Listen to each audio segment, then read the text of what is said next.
Hello everyone, today's we are talking about Canada announces immigration projections for 2024 and beyond. A spate of Canadian immigration announcements appeared recently that provide a glimpse into how many immigrants can expect to be approved for entry into Canada next year and beyond.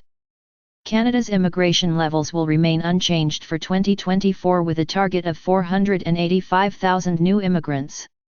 In 2025 and 2026, Canada will look to welcome 500,000 new immigrants in each year.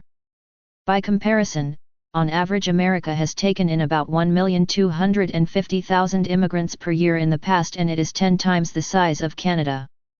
Breakdown of the numbers. A breakdown of the 2024 projection is as follows. 1. Canada will welcome about 281,135 immigrants under the economic class, or 58% of the annual target. Breaking that number down further, the express entry target will be 110,700 permanent resident admissions in 2024.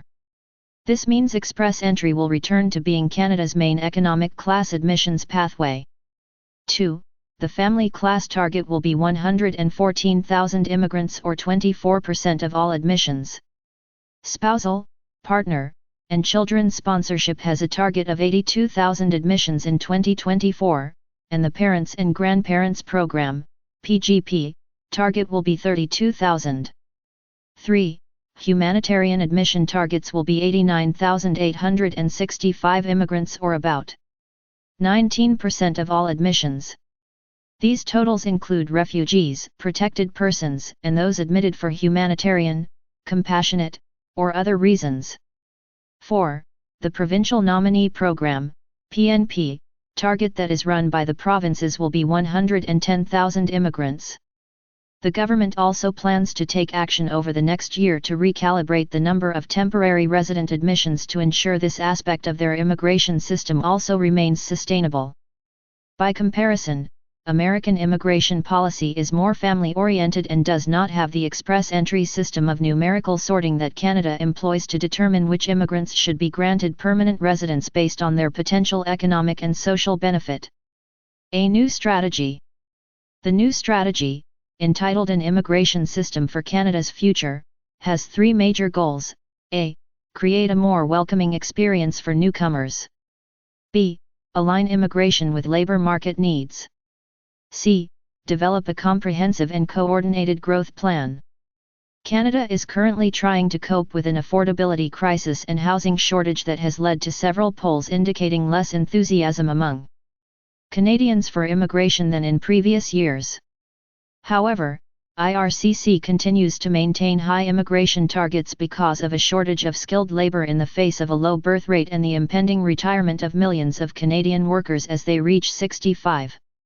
As it stands, Statistics Canada's most recent population estimate shows that newcomers are responsible for 98% of Canada's population growth. Quebec also tabled its immigration levels plan for 2024 and 2025 recently. Quebec is the only province in Canada with the ability to shape its annual permanent resident admissions targets. The province announced it will look to welcome 50,000 new immigrants in 2024. It has indicated that all economic immigrants to Quebec will have to pass a French language test. Some prominent immigration commentators have predicted a difficult road ahead regarding imposing this requirement on the immigrant population. Wide-ranging policy areas. The details of the immigration strategy are extensive and wide-ranging to the point where it is difficult to discern what are the Canadian government's top immigration priorities. Much of what is in the announcement is a collection of information that has been previously publicly announced, such as, for example, the talent strategy, which includes an open work permit for H-1B visa holders to bolster the strength of the North American tech sector.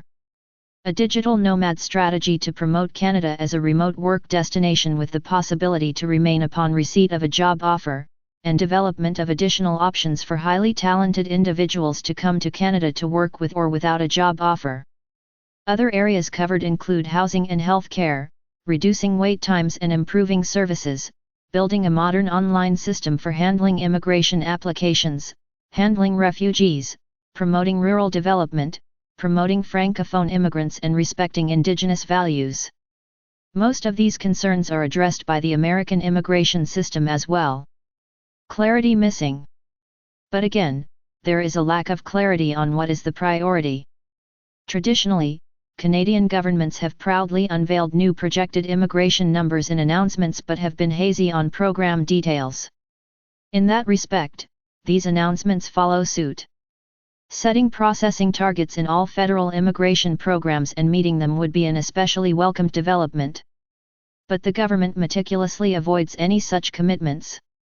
One growing area of international concern in the immigration field is the looming problem of over 100 million uprooted migrants who have become displaced by virtue of wars, poverty, hunger, violence, and ecological disruptions such as earthquakes, droughts, and climate change. While some of these migrants are refugees, most are not. Too often, refugee law and policy is used to address this area when it was not designed to cover the breadth of the problem. No clear and coherent international policy exists on how to address this matter, and Canada could play a key role in dealing with it. This is an area where the United States should be playing a leading role as well. In the wake of Canada's bold proclamation regarding immigration in 2024 and beyond, we conclude our exploration with a glimpse into the future. The policies unveiled are more than statistical projections, they are the keystones of a nation's narrative, defining its growth, diversity, and inclusivity. As Canada opens its doors wider, beckoning individuals with diverse talents and families yearning for reunification, we witness the promise of a nation evolving and flourishing. Here's to the unfolding chapters of immigration, where dreams find a home in the vast landscapes of Canada. That is over today in video. Thanks for watching entire video. Hopefully information useful to you. See you later in next video.